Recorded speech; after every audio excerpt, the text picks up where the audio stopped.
Hoje, dia 10 de novembro de 1937, tropas da Polícia Militar cercaram o Congresso e impediram a entrada dos congressistas. O ministro da Guerra, General Dutra, se opôs a que a operação fosse realizada por forças do Exército. Nesta noite, Getúlio anunciou uma nova fase política e a entrada em vigor de uma nova Carta Constitucional elaborada por Francisco Campos. O Brasil encara uma nova situação. É o início do Estado Novo. Olá pessoal, tudo bem com vocês? Na aula de hoje, então, a gente vai estudar a Era Vargas de 1937 a 1945. Foi o período ditatorial de Getúlio. Para começar, é importante a gente tentar entender um pouquinho o que afinal significa a palavra ditadura. Ditadura, gente, significa um governo autoritário, extremamente autoritário, que acaba reduzindo excessivamente os direitos civis de todo o cidadão. Numa ditadura, o executivo, um líder ou um determinado grupo político é que tem um maior poder, sobrepondo inclusive ao legislativo e ao judiciário. Foi dessa forma, então, que Getúlio Vargas vai levar esse período no governo aqui dentro do Brasil. O Estado Novo, gente, vai ser a denominação que vai ser dada para esse período ditatorial de Getúlio Vargas aqui no Brasil. Esse nomezinho foi dado por Getúlio com influência nos movimentos fascistas que estavam acontecendo na Europa. A influência fascista na forma administrativa que Getúlio vai ter não é algo à toa, pessoal. Getúlio está inserido no contexto em que ele está vivendo. Desde a queda da Bolsa de 1929, a forma de administração liberal, o capitalismo liberal, estava em queda. Cada vez mais a tendência eram governos autoritários, governos totalitários que administrassem mais de perto a economia. Uma forma que foi encontrada, então, para tentar resgatar esses países que haviam quebrado graças à crise de superprodução de 1929. Getúlio vai ser, sim, influenciado por essa forma administrativa que estava surgindo na década de 20 e na década de 30. A primeira medida feita por Getúlio Vargas vai ser escrever uma nova Constituição para o Brasil.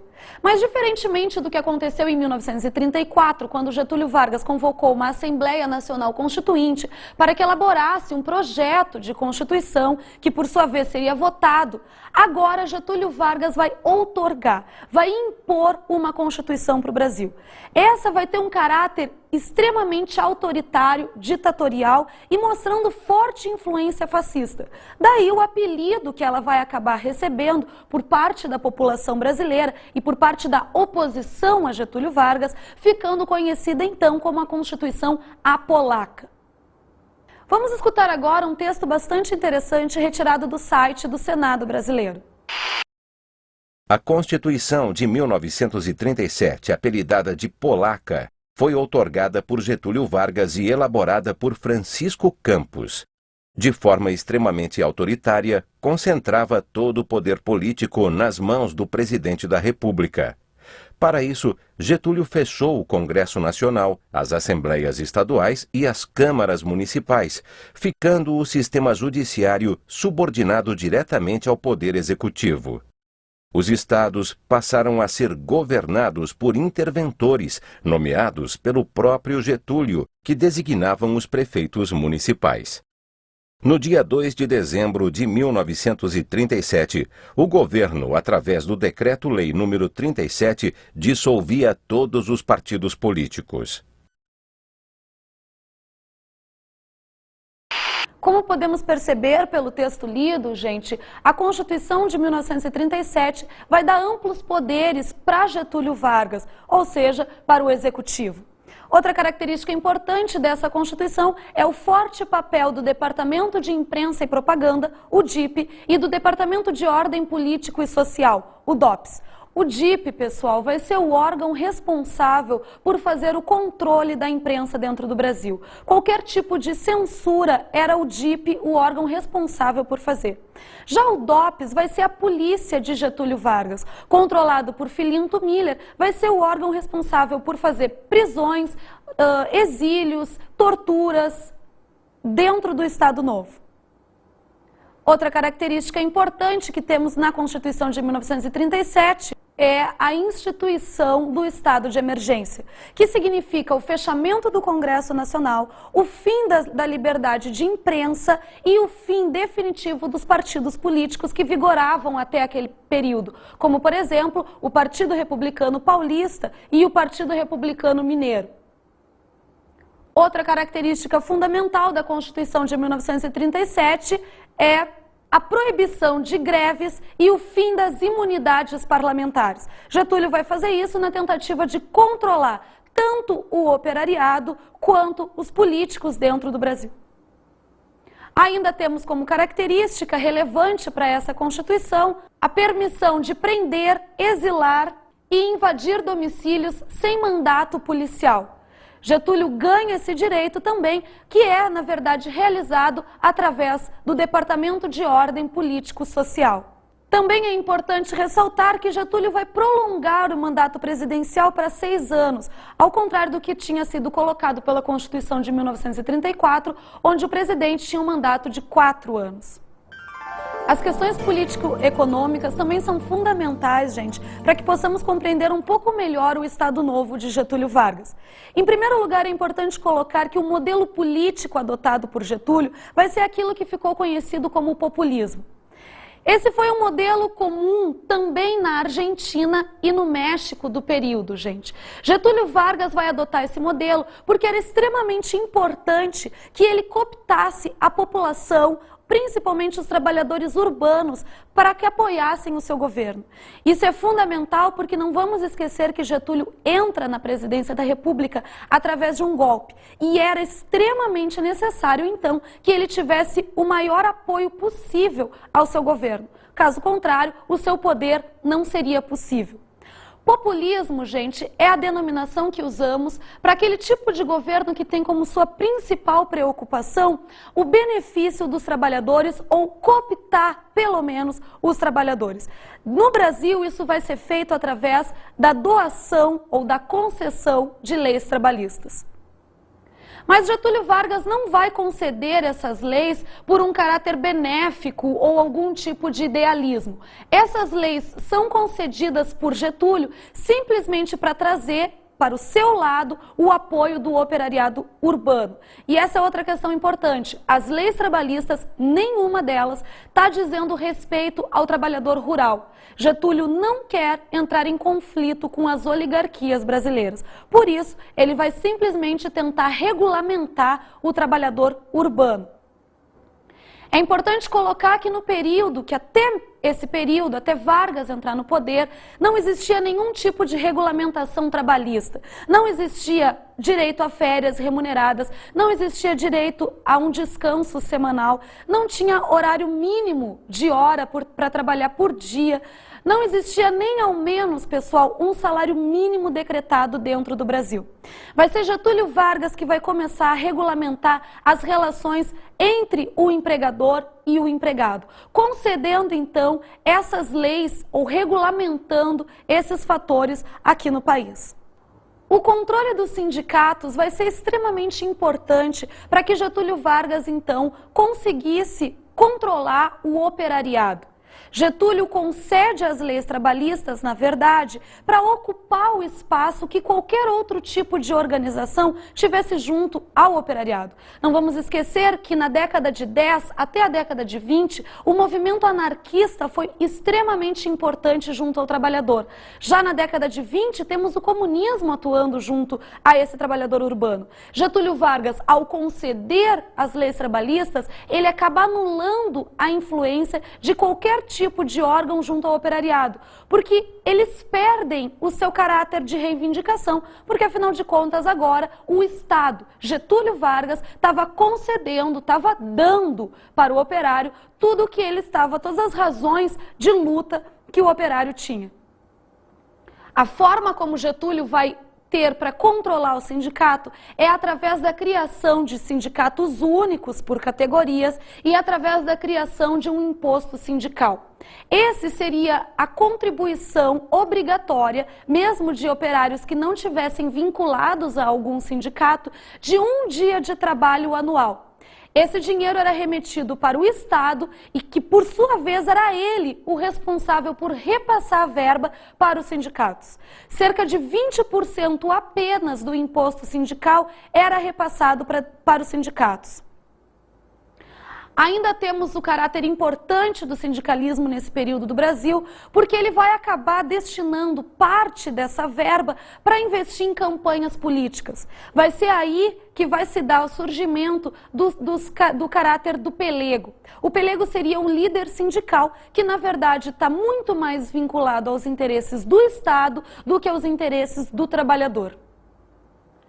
A influência do populismo de Getúlio Vargas está diretamente relacionada também com o populismo de Cárdenas, no México, mas sobretudo com o populismo de Perón, na Argentina.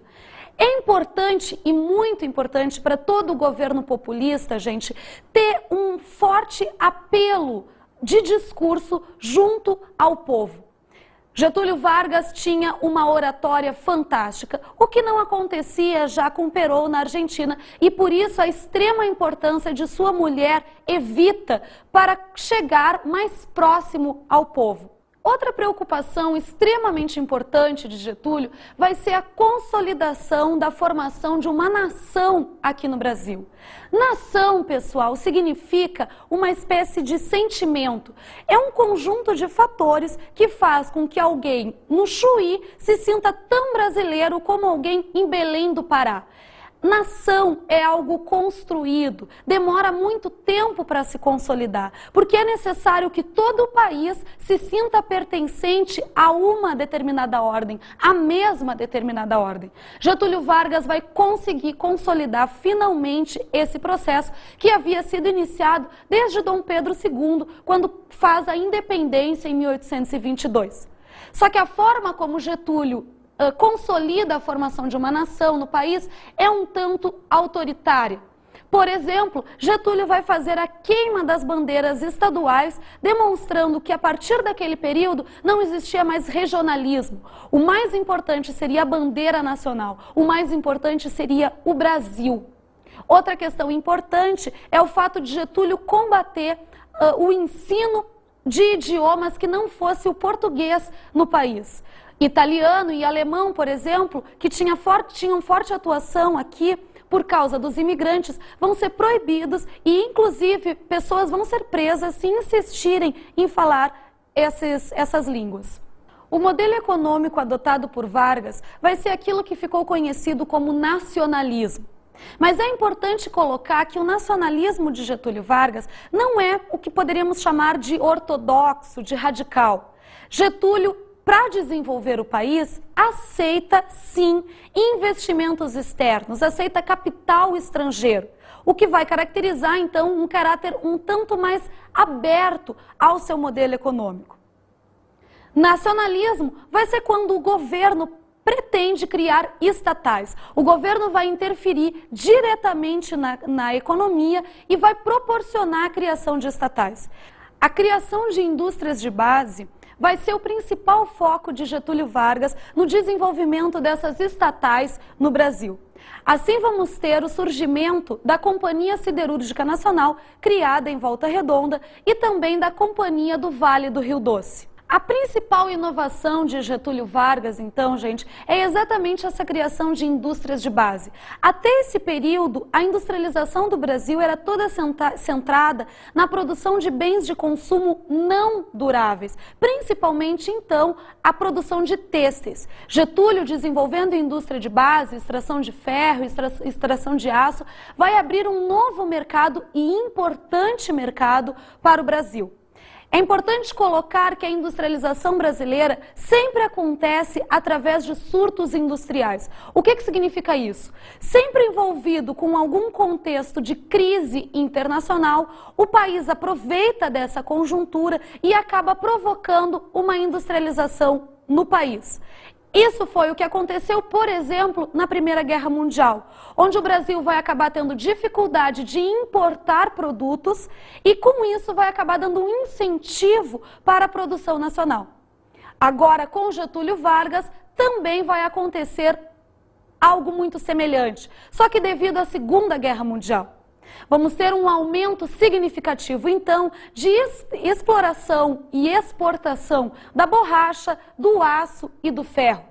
Com o capital oriundo, então, da exploração do ferro, da borracha e do aço, um novo investimento para a industrialização brasileira vai acontecer.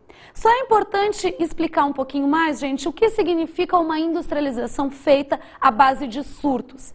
Isso é colocado, gente, em grandes períodos de industrialização. A industrialização acontece, ela cresce em um determinado momento, sempre vinculada a alguma crise externa, só que em seguida isso diminui. A industrialização vai sofrer um refreamento. E somente as empresas maiores vão se consolidando no país. Vai ser dessa forma, então, consolidando em empresas grandes, as empresas maiores, é que a industrialização no Brasil vai sendo realizada. A queda do Estado Novo, gente, começa a ser articulada a partir de 1942. É importante lembrar que nesse período estamos vivendo a Segunda Guerra Mundial. E o Brasil, desde o início, está sofrendo fortes pressões por parte dos Estados Unidos para entrar nesse conflito. Mas Vargas, principalmente por ter fortes tendências fascistas, tenta se manter o máximo possível na neutralidade frente a essa guerra. Mas em 42, um episódio muito importante vai acontecer, que vai acabar obrigando então a entrada de Getúlio na guerra. Vai ser o ataque que navios brasileiros vão sofrer por parte de submarinos alemães. Ao entrar na guerra, um forte problema começa a acontecer para o governo de Getúlio. É uma espécie de contradição. Como que, por um lado, vamos estar lutando contra ditaduras, contra governos totalitários, autoritários na Europa, e ao mesmo tempo, dentro do Brasil, estamos apoiando, estamos permitindo a existência de uma ditadura? A oposição a Getúlio Vargas, principalmente a imprensa brasileira, na liderança de um jornalista chamado Carlos Lacerda, em seu jornal Tribuna da Imprensa, vão usar desse argumento para tentar desestruturar o governo de Getúlio, obrigando então que ele fizesse a redemocratização do país. Diante dessa situação, Getúlio não consegue manter por muito mais tempo a ditadura, o Estado Novo, e vai se obrigar então a fazer a abertura política. Primeira situação que Getúlio coloca é a marcação de eleições presidenciais para 1945. Para que isso fosse feito, é permitido que a abertura política seja feita, ou seja, os partidos políticos vão poder voltar ao cenário brasileiro. Os principais partidos políticos que surgem nesse período vão ser, em primeiro lugar, a União Democrática Nacional, conhecida então como UDN. Esse partido tem na sua base o empresariado urbano e vai ter como principais líderes o próprio Carlos Lacerda, o Assis Chateaubriand e até mesmo o Roberto Marinho. Esse partido, gente, é considerado como tendo um ideário liberal conservador. Liberal por ser contra a ditadura de Getúlio Vargas, mas ao mesmo tempo conservador por não pretender maiores mudanças na estrutura político-administrativa do Brasil. Outra característica importante da UDN é a oposição a Getúlio Vargas, ao caráter nacionalista e também aos comunistas no país. Isso vai ser muito importante para os próximos anos, até o golpe de 64 aqui no Brasil. Temos ainda o Partido Social Democrático, o PSD. Esse partido, gente, acaba abrangendo os antigos partidos republicanos que surgiram desde o momento da proclamação da República. Partido Republicano Paulista, Partido Republicano Mineiro, Partido Republicano Rio-Grandense, ou seja, elites rurais. O PSD, gente, é o maior partido no Congresso brasileiro até 1964. Característica essa não muito diferente do que temos hoje ainda no Congresso. Até hoje, as elites rurais são a maior bancada dentro do Congresso brasileiro. Também é importante colocar que o PSD tem uma característica extremamente conservadora. Dessa maneira, o PSD também se coloca contra a maiores mudanças na estrutura do Brasil. Um fator muito interessante, gente, é lembrar que Getúlio Vargas estava entre os formadores do PSD. Isso não significa que esse partido, durante todo o tempo, é um apoiador de Getúlio, mas, sem dúvida, tem uma forte atuação de Getúlio junto às elites rurais. Outro partido surgido nesse período é o Partido Trabalhista Brasileiro, o PTB. Esse também vai ser um partido que vai ter como um dos fundadores Getúlio Vargas. Vejam a estratégia de Getúlio. Ele consegue, por um lado, o apoio das oligarquias brasileiras através da aproximação com o PSD e, por outro, ele consolida o seu apoio por parte do operariado através da aproximação com o PTB. Vargas age em torno desses dois partidos, conseguindo então uma forte atuação na sociedade brasileira. O PTB é um partido que vai atuar como um partido trabalhista fortemente junto ao operariado urbano e também aos sindicatos. É um partido que durante todo o período vai ser pró-Getúlio Vargas, dando total apoio a Getúlio, apoio incondicional. Um dos principais ideólogos do PTB é Alberto Pasqualini, mas também temos forte atuação de Leonel Brizola. Outro partido importante que vai aparecer nessa época vai ser o Partido Comunista Brasileiro, o PCB. Esse partido não vai ter uma atuação maior dentro do Brasil por causa do PTB.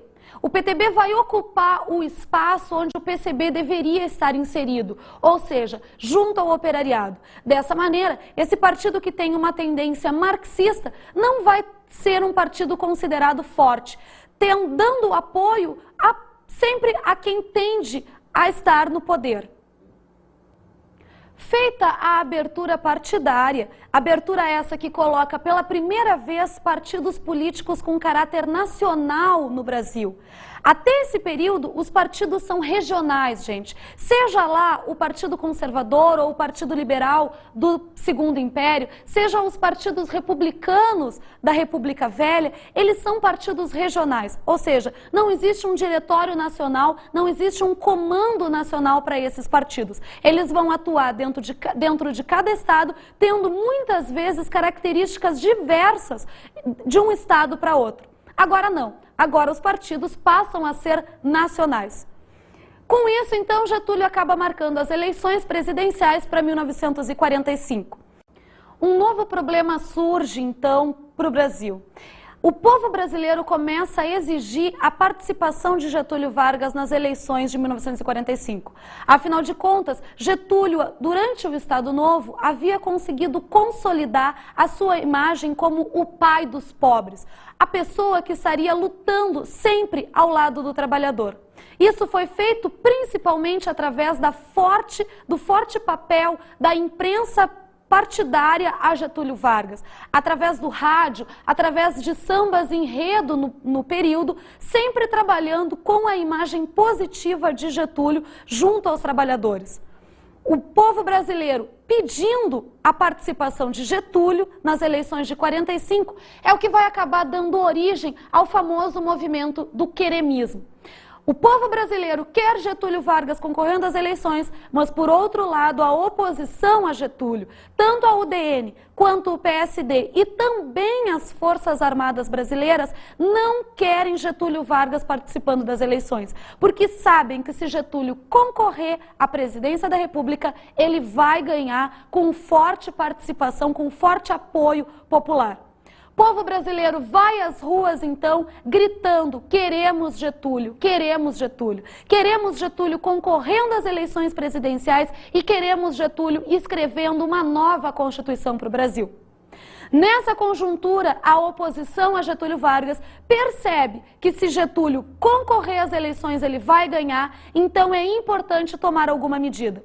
Vai ser assim que um golpe militar contra Getúlio Vargas vai ser articulado e Getúlio vai ser derrubado antes mesmo das eleições presidenciais acontecerem. Foi em 1945, através de um golpe feito pelo Exército Brasileiro, que Getúlio Vargas é derrubado e o Estado Novo termina definitivamente no Brasil. 29 de outubro de 1945. Os ministros militares destituíram o presidente do Brasil, Getúlio Vargas, colocando ponto final na ditadura do Estado Novo. A vitória dos aliados contra o totalitarismo tinha minado o regime de Vargas. Ironicamente, o Brasil tinha lutado ao lado da democracia contra o nazifascismo. O país declarou guerra à Alemanha e à Itália em 1942, cedendo à insistência americana. Desde o ano anterior, os Estados Unidos vinham injetando muito dinheiro no Brasil, diluindo a simpatia do governo pelo eixo. Assim, surgiram a Companhia Siderúrgica Nacional em Volta Redonda e a Fábrica Nacional de Motores no Rio. Cada vez mais a nação imensa para a sua predestinação histórica. Em 1944, o Brasil entrou de fato na guerra. 25 mil pracinhas da Força Expedicionária Brasileira, a FEB, foram mandados para a Itália.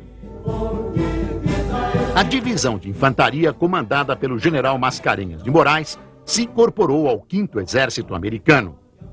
No segundo semestre, as forças brasileiras venceram várias batalhas, empurrando os alemães cada vez mais para o norte, até chegar a Monte Castelo. Ali, o exército nazista impôs severa resistência. Em 3 tentativas, os alemães rechaçaram os brasileiros, causando pesadas baixas. Somente no final de fevereiro de 1945, os pracinhas conquistaram a posição. Eles foram ajudados pelo esquadrão Sentapua da FAB, que bombardeou os inimigos. A FEB obteve novas vitórias, até chegar a Turim, encerrando a participação do Brasil na guerra. Na volta em julho, os pracinhas foram recebidos com uma apoteótica festa na capital da República. A ditadura Vargas agonizava. As manifestações antinazistas trouxeram os opositores do governo de volta às ruas. A contradição entre lutar pela democracia no exterior e manter a ditadura no país foi crucial. Getúlio ainda tentou iniciar um processo de redemocratização. Libertou presos políticos como Luiz Carlos Prestes e convocou eleições. Era tarde demais. Os próprios ministros militares depuseram o ditador. Ao ser deposto em 1945, pessoal, Getúlio Vargas vai acabar se exilando voluntariamente em sua cidade natal, São Borja, no Rio Grande do Sul. Mas não pensem vocês que Getúlio se afastou da política brasileira. Na verdade, ele já está preparando, articulando o seu retorno no próximo governo. Getúlio, durante esse período que segue, vai conseguir ganhar como senador pelo estado do Rio Grande do Sul, mantendo sua presença ainda na política nacional. Mas isso é uma questão que a gente vai acabar abordando na próxima aula. Vamos agora dar uma olhadinha na nossa dica de estudo.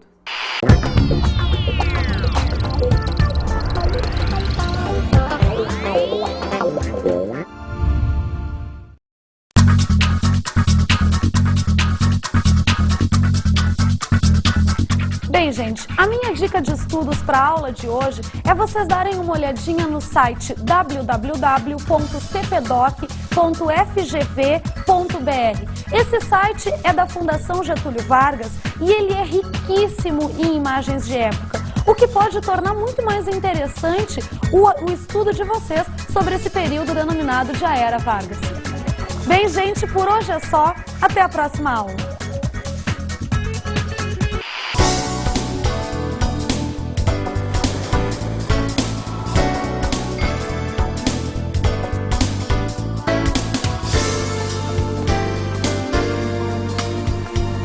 Na aula de hoje estudamos a Era Vargas, 1937-1945.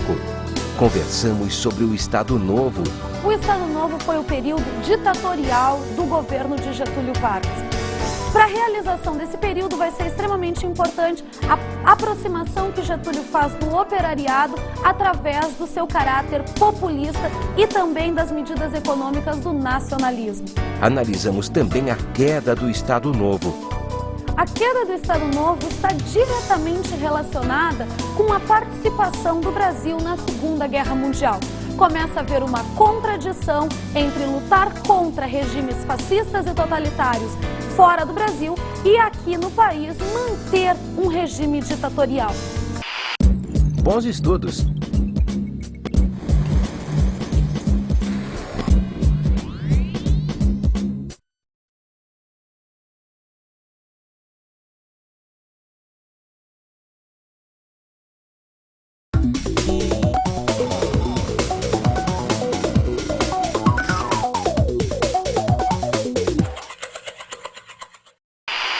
Olá, professor, tudo bem? Uma atividade que eu sugiro que seja trabalhada com os alunos para melhor analisar esse período da Era Vargas, seja discutir como que foi feita a industrialização brasileira. Para isso pode ser muito válido fazer um retorno, inclusive, até o primeiro surto industrial acontecido no Primeiro Império. Outra sugestão que eu dou é trabalhar com análise de discurso de Getúlio Vargas. Pegar os discursos produzidos mesmo dentro da Voz do Brasil e tentar analisar como que a imagem de Getúlio, sendo o pai dos pobres, é montada por esse governo. Obrigada, pessoal. Até a próxima.